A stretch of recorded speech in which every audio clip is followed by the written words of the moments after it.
yo soy más de centro que de izquierda, eso lo sabe todo el país, pero lo respeto, y cuando lo querían abusar y tumbar a la brava como Ordóñez, fui y lo defendí, porque nunca voy a defender el abuso de poder contra nadie.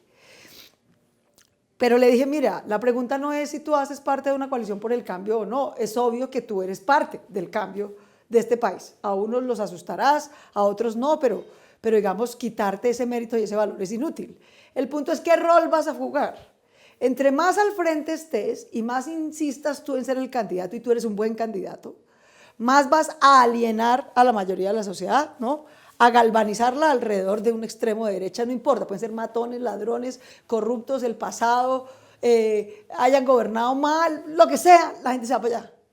Porque el susto todavía funciona en esta sociedad, porque el miedo todavía funciona, porque la desconfianza todavía funciona. Y no solamente porque desde aquí te estigmaticen, sino porque tú tienes una historia y unos resultados que también asustan. O sea, a nadie en este país se le va a olvidar que tú trajiste a Hugo Chávez por primera vez, que hasta el año pasado defendías a Maduro.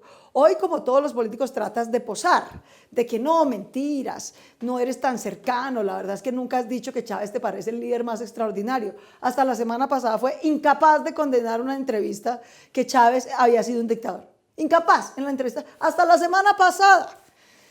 Entonces, es un juego muy perverso, porque él es buen candidato y entre mejor le vaya, más asusta a los demás. Entonces, esto era todo teoría, ¿no? Teoría es lo que la experiencia y la academia me indican a mí, es lo que las experiencias democráticas de otros países nos indican, es lo que cuando uno estudia la historia de Colombia, Colombia no va a pasar en un año de la derecha y la extrema derecha, ¿no?, a la extrema izquierda simplemente por emoción o por miedo. No va a pasar. Se necesita un proceso que no asuste a la gente, que inspire confianza, que inspire esperanza, que demuestre que el país no va a perder el rumbo, que el empresariado va a seguir, que la desigualdad puede bajar, pero no a costillas de destruir la democracia, ni pelear con los jueces, ni acabar con los medios, ni ver cómo vuelven a poner la reelección. A mí me aterra oír a Uribe y a Petro, a ambos hablando de constituyente. Porque eso es poner en juego todas las instituciones de Colombia. Resulta que ahora el patrimonio democrático de este país, que es la Constitución del 91, los dos extremos de los polos los quieren poner en juego. Pero decía, todo esto era teoría hasta el domingo pasado. Era teoría. Yo podía estar perfectamente equivocada, o este análisis podía estar perfectamente equivocado. Y de hecho fue el propio Petro el que se puso la vara, el que antes de las elecciones del 11 de marzo salió públicamente y dijo, aquí, de hecho de una manera bastante despreciativa, yo diría, y desconsiderada con su compañero de consulta, que es Carlos Caicedo, un hombre por el que yo tengo el mayor aprecio, amigo mío hace muchos años, y dijo, esta vaina a competir con Carlos Caicedo es una pendejada, eso no tiene ninguna importancia. Aquí el chiste no es ganarle a Carlos Caicedo.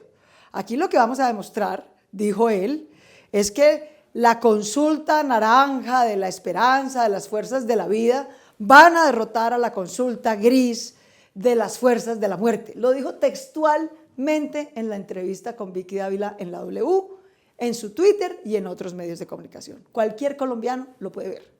Él se puso la vara, dijo, yo voy a demostrar que yo soy el candidato que derrota al uribismo. Lo derrotaron 2-1. Lo que quedó demostrado es que todo esto que te estoy diciendo es cierto, que si el que encabeza las opciones de cambio es el extremo más radical, y no digo porque él sea un extremista loco, no lo estoy descalificando, sino porque hay dos polos, es obvio que ambos polarizan. Se lo dije a él también y se lo he dicho muchas veces, en el escenario de la polarización quieren polarizar, enardecer, causar miedo. Ese es el terreno perfecto del señor Álvaro Uribe. Él es el rey de la cancha del miedo y la polarización. Si ustedes insisten en promover esa cancha, el rey de esa cancha nos gana. Pero no lo ha demostrado 16 años. Y eso es exactamente lo que está pasando. Y lo segundo que les dije, en Colombia, no en Perú, no en Brasil, no en Bolivia, ni siquiera en Venezuela, en Colombia, siempre que los líderes políticos dividen, polarizan, estigmatizan al contrario, eso siempre termina en que alguien se da plomo con alguien. Eso siempre termina en violencia y en muertos. La historia de este país es que los muertos de la polarización de los políticos los ponen las familias humildes. Y los muertos de la corrupción de los políticos también los ponen las familias humildes. Esa es nuestra desgracia. Y me dijeron que no, que éramos unos tibios, que qué tal, que ya estábamos en la paz. Hasta que casi lo levantan, ¿no? En Cúcuta. ¿Ve? Y no es culpa de él, obviamente, toda mi solidaridad con él. Pero es que eso es lo que pasa en Colombia. En la misma semana, casi levantan en una sonada al señor Uribe en Popayán. Aquí todo el mundo aplaudió viendo cómo levantaban casi en una sonada a los señores de las FARC. Pues que eso pasa con cualquiera. Y después casi levantan al señor Petro en Cúcuta. Porque esa es la historia de Colombia. En Colombia la polarización no es un problema de discurso político radical. Es un problema de que siempre terminan muertos y en violencia. Entonces, si uno está comprometido con la paz, tiene que tratar de sacar al país de ahí, no de entronizarlo ahí. Pero además porque es estúpido, porque es pegarse un tiro en el pie.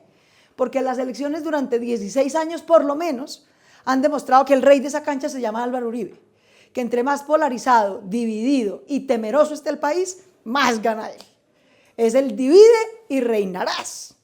Mientras que al otro lado, en el lado de las fuerzas, digamos, alternativas de la izquierda, el resultado siempre es divide y perderás, siempre. La derecha hace divide y reinarás y la izquierda hace divide y perderás, es como tan obvio. Y los resultados nos dan eso. Yo no estoy diciendo, no estoy con esto defendiendo ni a Fajardo, ni a mi candidatura, estoy actuando de verdad como analista y haciéndole un llamado a todos los colombianos, porque es que todavía se puede, como dice mi profe Mocus, todavía se puede. Se puede que valoremos los hechos, la historia, lo que está ocurriendo, los resultados del domingo. Nos quedan más de 2 meses para ir a la primera vuelta presidencial. Pero a mí me parece que los hechos hoy demuestran, y es lo que yo le pido a Gustavo y a sus electores con todo el amor, con todo el afecto, con todo el respeto, que piensen. La pregunta no es si todas las fuerzas del cambio que queremos derrotar la corrupción y de una Colombia más igualitaria pujamos en la misma dirección. Pues eso es en lo que creemos, vamos a pujar en la misma dirección. El punto es quién encabeza eso de manera tal que no galvanice a la mayoría de los colombianos con la derecha, que fue lo que pasó el domingo. Hay más de 2 millones de votos de diferencia entre lo que obtuvo el Centro Democrático en Congreso y lo que obtuvo Duque. Eso se llama miedo. Miedo. Es antipetrismo puro. Entonces, si tú sumas los votos que puso Petro, increíbles, o sea, 2.800.000 votos, super líder, chapó, increíble. Es más o menos lo mismo que resta porque eso es lo que se produce el miedo, que se va al peor extremo de la política, que es Álvaro Uribe. De manera que esa es toda la reflexión que yo quiero hacer, porque aquí nos invitan, digamos, a la unión, pero a la unión alrededor de qué. Si es la unión para seguir en la cancha de la polarización y el miedo, meternos todos a esa cancha es hacerle la campaña al señor Álvaro Uribe. Si esa sigue siendo la cancha hasta segunda vuelta, la única diferencia es que ya no perdemos 2-1, perdemos 3-1. Esa es la única diferencia. Lo hemos visto, no nos pongamos a jugar con candela. Entonces todavía se puede, ese es todo el llamado que yo quiero hacer. Todavía se puede, con serenidad, ¿no? Uno dice esto y salen a trolearlo, pues. Yo estoy planteando un debate respetuoso, serio y sereno. La evidencia en el mundo, en América Latina y en Colombia en particular, demuestra que la polarización siempre termina en violencia. Que el rey del miedo y la polarización, que el que capitaliza eso electoralmente, se llama Álvaro Uribe, no Gustavo Petro. Y que meterse en esa cancha es como suicidarnos por anticipado. Entonces, podemos construir una cancha distinta, una cancha menos radical, una cancha de menos extremos, una cancha de más esperanza y de menos miedo, una cancha de más llamado a la unión y no a la polarización, una cancha de gente creíble en derrotar la corrupción, que es el gran drama de Colombia hoy, ¿no? Una cancha de construir igualdad, porque en buena medida toda esta polarización no pasa por encanto, pasa porque esta es una sociedad profundamente desigual. Y por la guerra y por la desigualdad hay profundos rencores y resentimientos en esta sociedad. Pero o los explotamos en función del extremo, el miedo, la revancha, o los usamos en función de hagamos un pacto por la sociedad, por construir una sociedad más igualitaria, más incluyente, más moderna. El mejor subsidio en Colombia es un buen empleo. Es un buen empleo. Y los empleos, 8 de cada 10 empleos en Colombia los generan los empresarios del sector privado. Los unos los espantan con la corrupción y los otros los espantan con el autoritarismo en el que alguien sale y dice yo el 8 de agosto tumbo el metro porque no me gusta y al día siguiente hago una constituyente, pongo todas las reglas en juego en este país. Eso lo dicen los unos y los otros. Por favor, mesura, tenemos una oportunidad casi única de abrir un proceso estable y duradero de gobiernos alternativos, de mayorías. Pero ese paso, ese camino, no lo va a abrir un extremo radical. No lo va a abrir, al contrario, lo va a cerrar, o por lo menos lo va a aplazar. Ese es todo mi llamado. Y ahora pues hablemos un poquito sobre la forma en que Gustavo Petro ha asumido como un discurso, parece un poco como a Gaitán, según él. Ahí estaba viendo,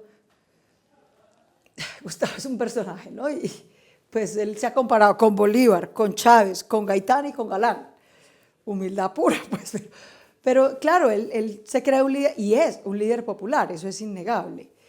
Si uno lo analizara desde el punto de vista de la ciencia política, pues desde el punto de vista académico, Álvaro Uribe y Gustavo Petro son lo más cercano al populismo que existe en Colombia, el uno de derecha y el otro de izquierda. Pero insisto, digamos, es una categoría de la... Entonces el problema no es la vanidad, pues, o la valoración que alguien se tenga como un líder popular. Él es sin duda un líder popular. Eso me parece una nimiedad.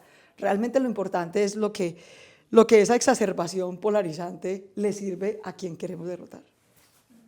Y en caso de que llegaran Petro y Duque a la segunda vuelta, ¿qué harían y cuál sería el escenario para Colombia? Yo no tengo ninguna duda, o sea, yo por Álvaro Uribe no voy a votar jamás en mi vida, ni por Germán Vargas, ese no es el problema. El problema no soy yo, se los he dicho 10.000 veces. No soy yo siempre he estado por los gobiernos alternativos de Colombia, siempre, toda mi vida, desde que tengo 18 años y hoy tengo 48. Así que ahí no hay duda.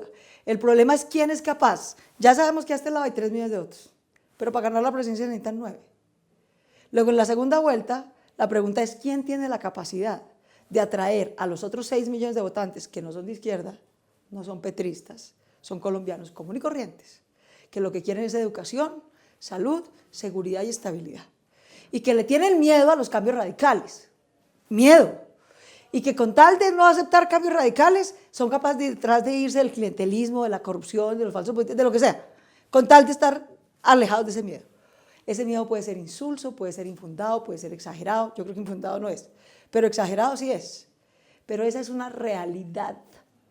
Yo por eso insisto, no estoy haciendo esta conversación ni esta valoración como candidata. Yo me puedo ir para mi casa mañana, ese no es el problema. Yo soy de las pocas candidatas como Jorge Enrique Robledo que me he corrido. ¿Dónde me pongo? Si me ponen de porristas y tengo que repartir papel en la calle, yo lo hago. Ese no es el problema, con toda la generosidad. El punto es entender que esta sociedad no va a pasar de un extremo a otro y que si tratamos de hacer ese cambio así, ¡pa!, a la brava y a las patadas, lo que hacemos es devolverle la posibilidad de cambio a los mismos que llevan mal gobernando este país 16 años. Eso no nos lo perdonaría la historia. Entonces, por favor, tenemos tiempo de reflexionar, reflexionemos con calma.